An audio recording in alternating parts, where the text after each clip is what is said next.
This benchy didn't turn out too bad. This is an Ender 3. I'll just give a link to the video I watched to set up Cura for slicing. There's a little bit of ringing up there, but the boat itself looks pretty good.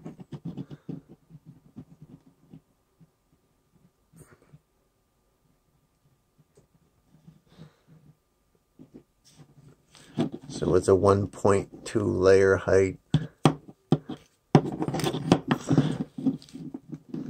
And the smoothers was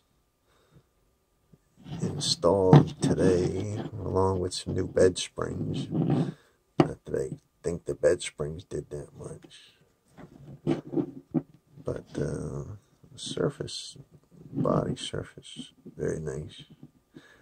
Little zits there.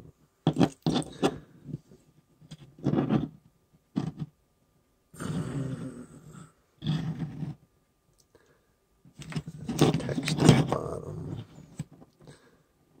Didn't come out perfect, but not too bad.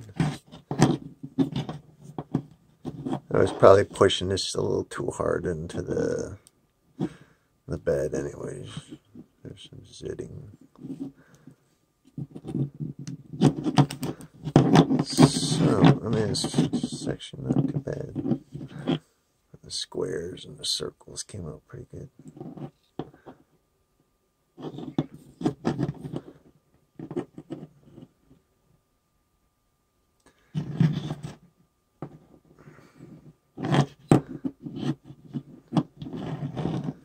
I'm happy with it.